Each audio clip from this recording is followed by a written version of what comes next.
Deep Dive Film School makes no claim of ownership of the film footage used in this episode. The film footage is owned entirely by the copyright holders. Deep Dive Film School uses the footage only for purposes of education, commentary, and criticism under fair use. Also, we're going to spoil the hell out of this movie, so this is your warning. Welcome to Deep Dive Film School. This week, we're going to get into our third installment of our Richard Linklater Festival with 1996's Suburbia. Let's dive on in.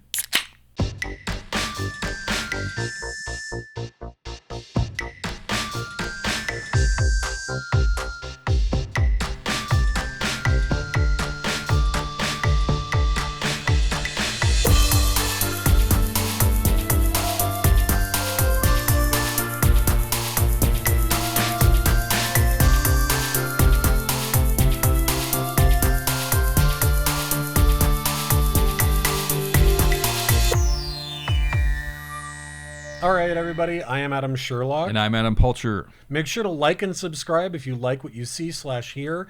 And as I said last week, if you guys are just listening to the podcast, please check out the YouTube channel. There's a lot of extra jokes, a lot of visual stuff in there. And Absolutely. I think you can still listen to it, though. Yeah, I think but everyone takes media in different ways. That is completely true, but I feel like it's a heightened experience. It is, definitely. I'll just say that. I definitely recommend watching the channel. We'd love to have you. So... Have you seen this movie before? 1996's Suburbia. I thought I hadn't. Okay. I totally have. I've probably watched it twice. Yeah.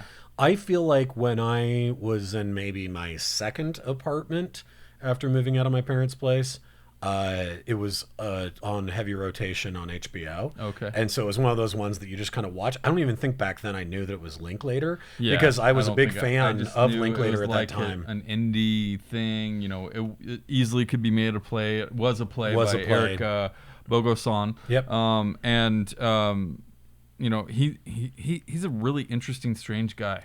I don't know if you know who this guy is. I'm sure you'll find a picture and put it up. But he was the main kind of shock jock in Oliver Stone's Talk Radio, which is a completely underrated movie. Yeah, that's a great film. He was a bad guy in Uncut Gems just recently. He's done a lot of stuff. He's got a very weird career. Usually a bad guy, but a really good actor. Has he written any other plays? I don't know. I'm not sure. I'd have to look at that. But you know, so we have this crew, this cast of people here. We got Giovanni Ribisi, Steve Zahn, Parker Posey, Nicky Katt in his first movie. Funny because Nicky Katt and Giovanni Ribisi go on to make Boiler Room together. Yeah.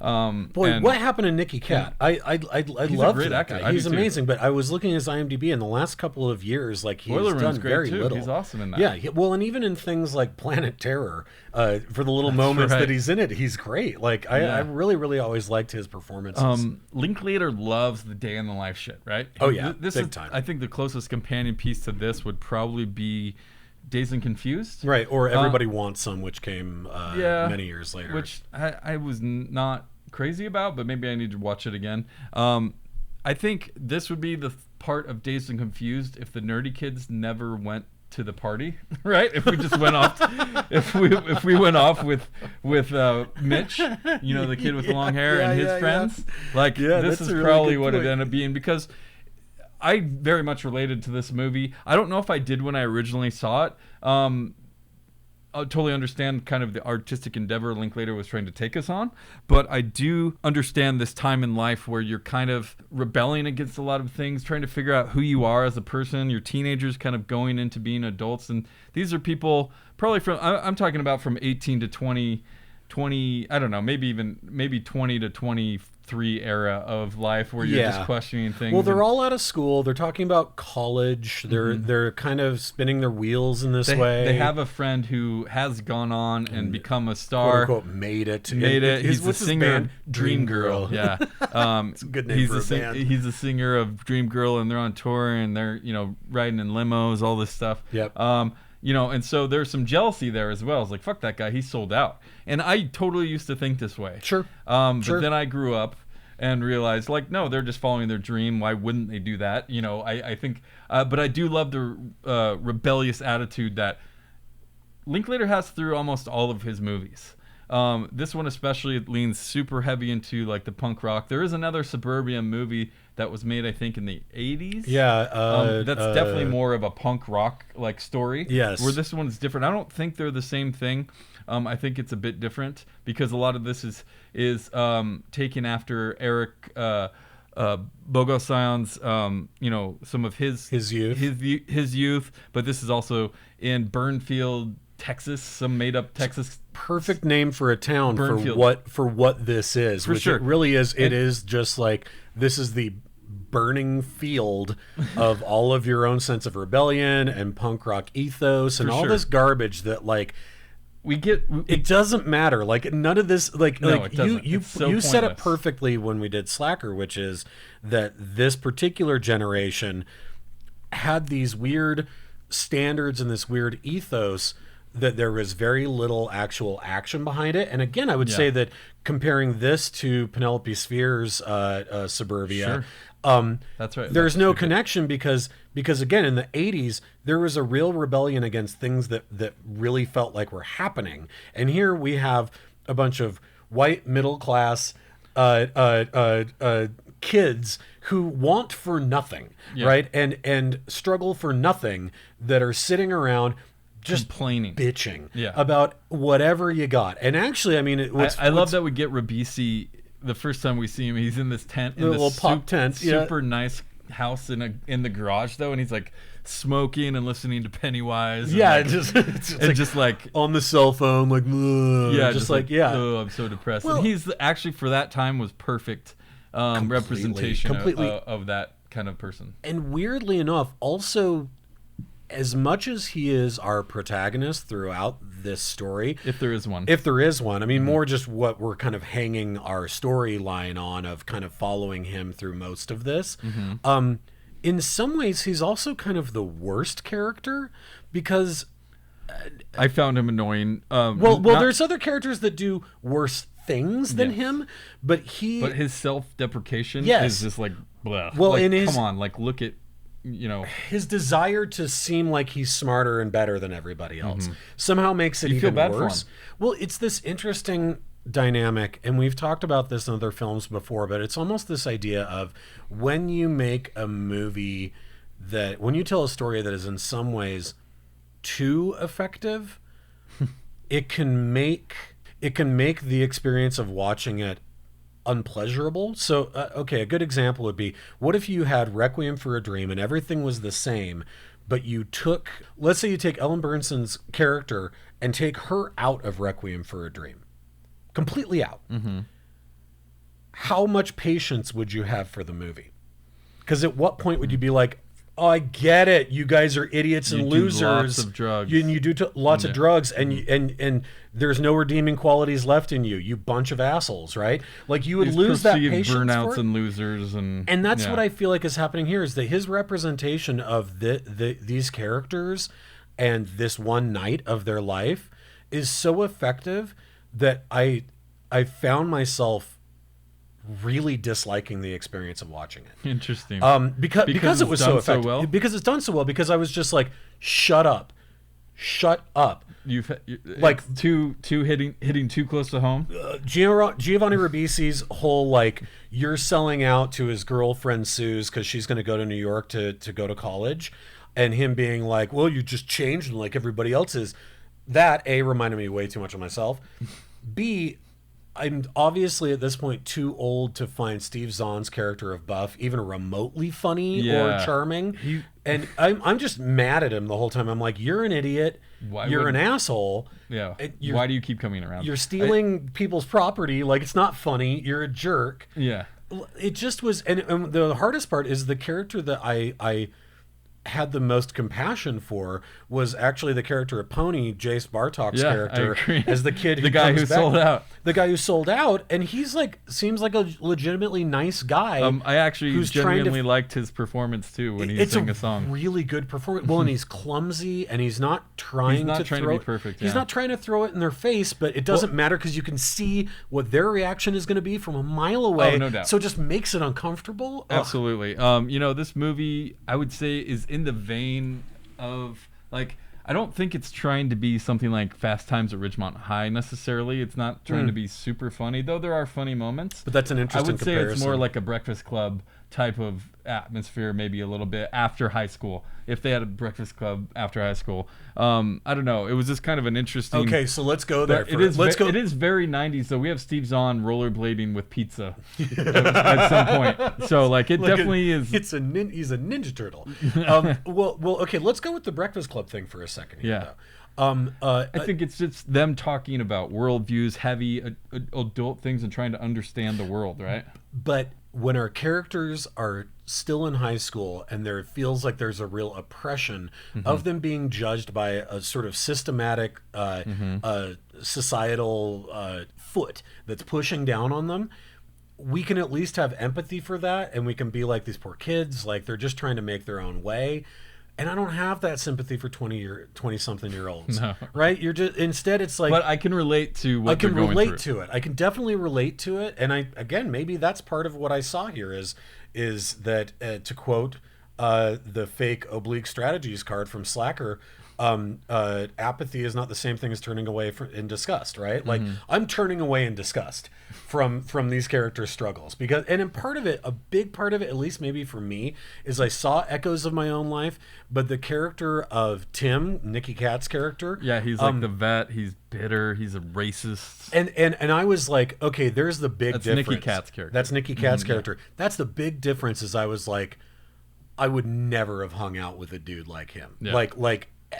And that it's almost like I don't know why anyone would. Well, and Jeff's Giovanni Ribisi's character, Jeff's complacency to continue to hang out with him, like makes him guilty by association, which kind of like cascades down for me, where I'm just like, I don't know, man. Like they're all kind of degenerates because of this level, and honestly, how much more interesting and thought-provoking would this story be if it was about Nazir and Pakisa, who are the owners of the corner store. Ajay Naidu from Office Space, who's amazing. I was going to say, like, did you know that was him? I did the second he walked out, because I remembered him from this. I remember him from Office Space, remember him from Bad Santa. So good.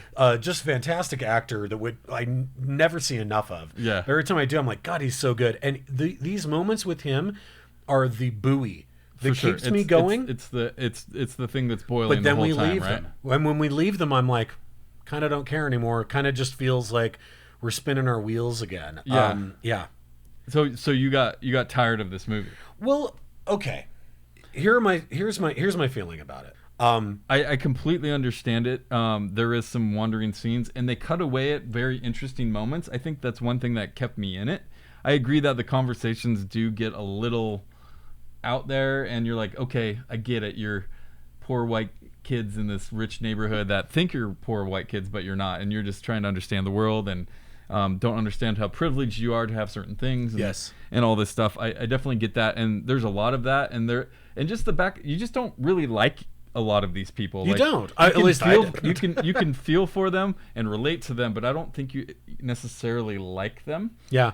Which I think was Linklater's point. I feel like it was the point of the play. I think that everything that was done here in the original script of the play was done on purpose to be a lens with which to look back at the kind of late teenage, early 20s Arrested Development ennui that only suburban kids can feel. But that's all on purpose, no doubt. Which makes it really interesting as a set piece for something, but as an experience unto itself. Okay, I have two threads. I'm going to do thread number one because it fits perfectly with what we've already talked about. Okay. We'll get into a later plot point, and I'll do thread number two. Thread number one. The character of Jeff as this guy who is totally treading water, living in a pop-up tent in his parents' garage like a total asshole. He probably has a room inside the house. He just completely, but he wants to chain smoke. He wants to chain smoke, right? Yeah. And so that's what he's decided to do. And he just like goes around talking about how everybody's fake and everybody's phony. Like he's some 20-something-year-old, like, chip on his shoulder Holden Caulfield, when it's like there's no need for that. Like you need to move on. Like you literally need to go to college, or you need to go and get like a blue collar job and get into your own apartment. You got to do something, right? Holden Caulfield's perfect. So right, which is adorable when you're 13, not so much when you're 22. Yeah. So that's his character, and then his girlfriend Suze, who is this kind of like bright like little this spark. punk Like rock, she's like this feminist punk. chick. Yeah, and you're like, and she actually, She has this interpretive dance in the beginning. which is like, okay, fine. It's corny, but at least she's doing something, right? And yet he is trying to drag compared her down. to everyone else, no doubt. Yeah. Well, and she even offers him, even though you know she doesn't want to, like, come to New York with me. Shrug. Yeah. Right? And he won't. And when he finally decides he wants to, at this point, she's already met she's with... moved on with Pony. Well, she's moved on with Pony, and probably not even with him, because she's probably not going to talk to him in 2 weeks and be off to New York, right? Sure. Which, good for her. But I remember being this guy at that age of trying to talk a girl into sticking around for my loser life, right? Sure. And so, A, that's annoying to watch anyway, but B, it's also done poorly. There's movies that do it better, and this first thread is the movie Kicking and Screaming, which came out just a couple years before this, and the characters there have the same arcs. They have the same rise and fall, where she decides to go off to study abroad and asks him to go with her. And his hesitance in doing so is done in so much more of a playful and emotionally interesting way than just being an asshole. Sure. Right? The character of Grover in Kicking and Screaming, who's like, you know, he has a great line to Eric Stoltz's character where he's like, she's like, well, have you called him? Have you called her? And he's like, I tried to, but it's like, you know, I look at that phone number and it's the area code's really long. And he's like, yeah, it's kind of complicated. And he's like, yeah, it's really long. And like, that's why he hasn't called her yet. And you go, that's charming. That's at least heartfelt and interesting, rather than the character just being this like soul-sucking asshole. Interesting. Did you feel like the movie just didn't go anywhere? That's part of the problem. And Or I'll talk does about it have to? That's because an interesting argument. Looking at Linklater's other movies, That's a they really haven't interesting really argument. done that. Like, he's totally fine not explaining everything and having these kind of big, grandiose ideas about the world through these adolescent eyes. Right, but the football players in Dazed and Confused that are lamenting not being on the football team anymore because they now realize they have to go off to college, Sure. and them hanging out with Matthew McConaughey's character, and at first thinking he's really cool, and then later having this beautiful conversation that only you could have at 19, where you're trying to say that the cool guy isn't really that cool, but you're also not saying it, and it feels like this really delicate little nuanced dance that they're doing, and you can feel it behind that. That at least feels hopeful and interesting, whereas here it's like the cynicism of these characters is so, it's deep and feels very real, and because we're just stuck with them, that at some point just felt annoying to me. And then we do wrap up things at the very end of this movie with a tidy little bow of the other characters, the characters who don't stay at the corner mart, right? So basically all you're left with is Giovanna Ribisi, Nikki Cat, and the girl who was fresh out of AA who's decided to start drinking again. Everybody else is taken off in the limo. Yeah. And to me, I'm like, that feels off at a point for sure. And that feels really weird, the whole them still going with the limo thing. So let's get... I'm Steve jumping Zahn around a just bunch. wants to party, bro. Okay, I'm jumping around a bunch. But let's talk about Parker Posey's character. Give me a synopsis of who her character is. Yeah, I mean, she's essentially the PR person for Pony and Dream Girl. And obviously a couple years older than these guys. Yeah, and you know, we don't get a ton of her, but she's awesome. She's an indie darling for sure. And Erica. She's been in a lot of movies, and it was fun seeing her. I actually really liked her here. I actually think Steve Zahn's character does have a point in this movie. As annoying and obnoxious as he is. What's his point? I think the idea that he keeps telling these over-exaggerated stories, and you know, we see these parts where he goes off with BB to the van, you know, they kind of like talk and like, hey, you want to go to the van, do whatever, and then she starts acting really weird after that. Yes. But he starts bragging in the limo about what really happened, and you know, never believe he's the boy who cried wolf the whole time. Completely. And but they cut away at very interesting moments where you want to see what would actually happened, and that's kind of what kept me there, even though it doesn't really go anywhere at some points, and it's probably hit over your head a lot. I still appreciated this movie, and I related to this movie. I don't know if like a millennial generation or a younger generation would see this and be like, oh my God, disgusting. Like, I don't even get, like, all of these conversations have moved to Twitter now, right? Like basically. Oh, that's interesting. Yeah. I mean, like no one's outside of convenience store smoking and drinking the whole time for hours. Enough to even have these conversations to really get to know each other. But I do agree that there are some despicable people here and characters, and part of me is like, can you blame them for, for kind of being that age and trying to be different in some way that maybe they don't understand yet, and they don't know who they are yet. Sure. Well, but rebellion into adulthood is a super clumsy thing. It always is, right? And so I think that's okay. And in fact, here's thread number 2. Okay. This movie and play, essentially could be, in my opinion, salvaged as something significantly more interesting. In our third act, after they go and Buff steals the lawn gnome, and they go on the ride, and he barfs out the side of the limo, and we see Rabisi's dick.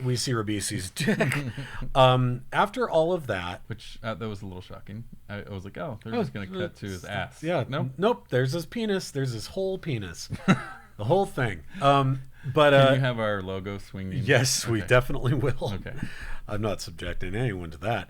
Here's some Scientology dick. Anyway, but it'll be Tom Cruise's face in front of his dick. Please. Anyway, just another reason to subscribe, folks. That's right. So, but what I was going to say is that this subplot where they go to get Chinese food, and Erica, Parker Posey's character, is left with Nikki Hatt's character. Yeah, she's kind of like, because he's the only one who has not been enamored with anybody, and he's a dick, right? He's an asshole, and so she's like, "Oh, what are you all about?" Which I thought was interesting, and I thought that was and then them kind of hanging out, and then, you want to come back to the van with me? Again, another. So we get a weird cutaway. Yep.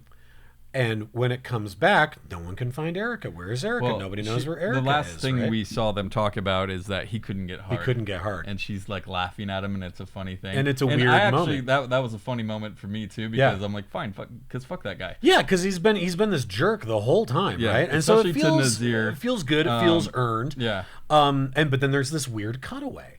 And later, when Tim, Nikki Katz's character Tim, is waving around a gun and all this stuff, and he gets arrested. And when he gets arrested and he leaves, as he's leaving, he tells Giovanni Ribisi's character that he killed Erica, right? And that she's in the van.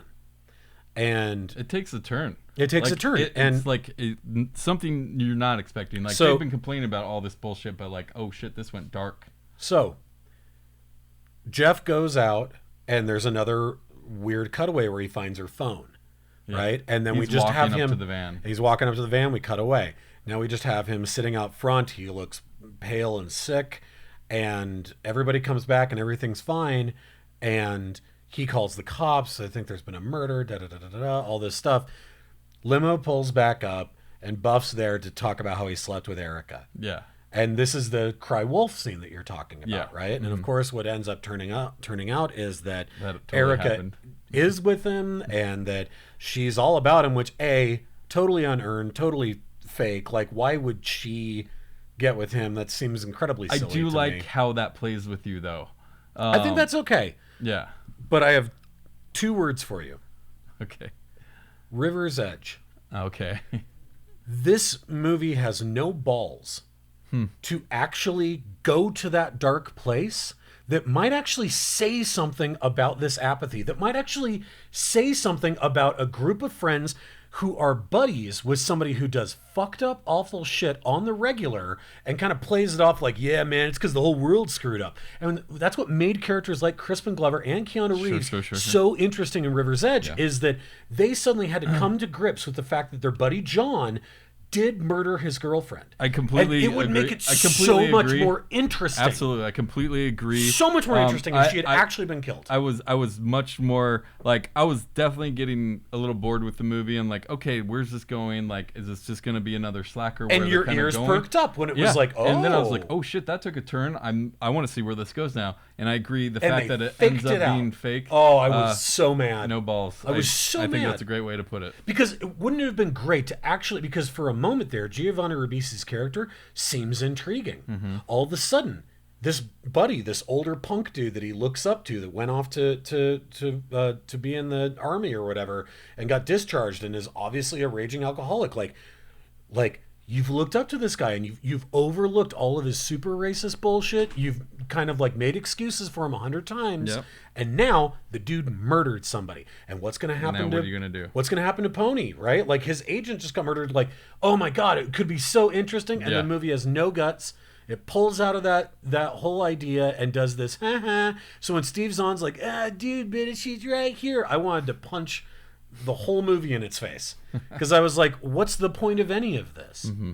And then when Nicky Cat comes back and is smearing his face in it, like, you didn't even look in the van, you didn't believe me. I was like, I felt like that he might as well be saying that to me. He might as well be breaking the fourth wall and looking at me and being you had no like, control of it. yeah, because I'm like, yeah, I believed it too, because I thought I was being entertained by a movie here, when instead I'm just being tricked by your character. Wow. It was so annoying to me. Yeah, I could see So that even though completely. I liked all these elements moving up to Sure. it, at the end of it, I was like, oh, this is dumb. Like, to me, it was just a waste of time. Interesting. It really was. I was really There's annoyed. a very divided divided opinion on this movie. Yeah. A lot of people hate it. It didn't do well. A lot of people hate it, and I can understand why. I didn't necessarily hate it. It could have been so good. It had so many pieces that could be interesting. I agree. And it ending with, again, like, why does Samir... Like, how are we any better from watching this? Nazir. Why does Nazir never get his comeuppance? He's like, Samir in Office Space. That's right, yeah. Naga, not gonna work anymore here anymore. That's his last name. Naga working here anymore. No, but I think why does his character continually just have to keep putting up with these guys? And he does get this great little soliloquy. He gets this great little moment. You're wasting time. And that part's amazing. Because you're old now. Right.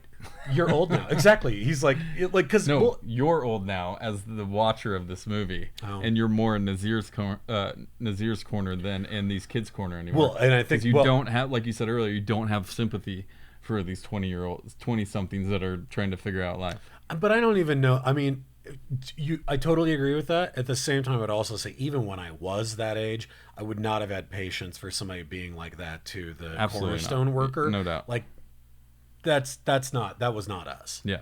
And so, I don't know, man. It had a lot of potential. Has a bunch of great actors in it. Mm-hmm.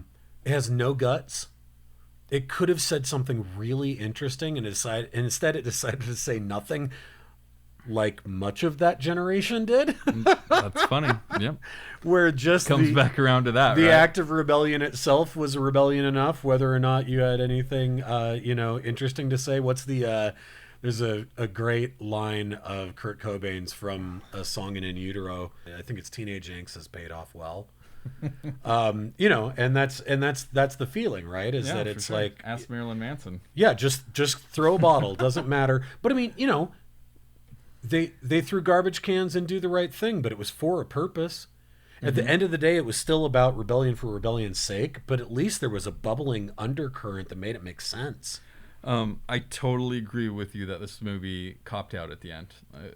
Could have been so much more I agree. It would have been way more effective. I would actually love to ask Linklater that, like, why did you fake us out there? Because what ends up happening, the tragedy that ends up happening is that BB's on the roof and she's got alcohol poisoning or possibly dead or something. Yeah. And that's it. That's where they leave us. And you're like, okay. So does she die, or did she go back to rehab, or and anything else happen? Yeah, there's moments and parts that I agree I enjoyed, but overall, probably the weakest one we've done in the festival so far, no Definitely. doubt. Anyways, I'm excited. The fact that I've seen it twice and forgot when we were talking about the list, and then once it started, I was like, oh, this old saw. I forgot about this fucking It's thing. like you're, when I used to play in a band, we opened up for this band of Montreal, and our drummer Kevin Ivers was like, "Yeah, let's do this, let's do it." And as soon as the band started playing, he's like, "Oh, I fucking know this band. I hate this band." And he left. You don't even know. You don't know the band enough to be like, we're opening for them. Like, and oh, that's I've the heard them band's 3 name. times, and I hate them. Oh, these guys. See ya. I love that. Oh, that's amazing. Well, we're gonna move on to our last one next week with Boyhood, which is one of his more recent movies. Haven't seen it. I'm excited to talk about it because I think its technical achievement in film history is underplayed, and something we to need to talk for about. sure. So I'm Yep. excited. Plus, it's a really good movie. Cool. Well, this has been a fun festival so far. Make sure to like and subscribe. Go to Instagram. We're gonna have a ton of Sundance coverage coming up soon, so look out for that. Yeah, you're seeing 284 movies. How That's many are right. you seeing? In 5 days. How many really? 20 to 25. That's how many I see in a year. Yeah. That's That's why everybody we do knows. this. I Yeah, know. everyone knows. Anyways, thank you for listening. Please like and subscribe, and we will see you next week. Bye, guys.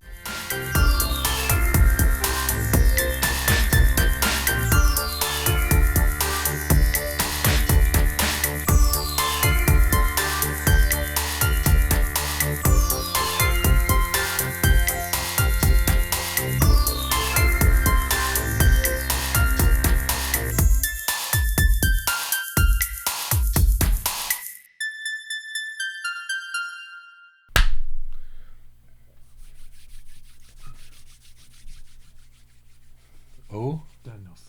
Ooh. Actually, your hands are kind of warm. Thanks.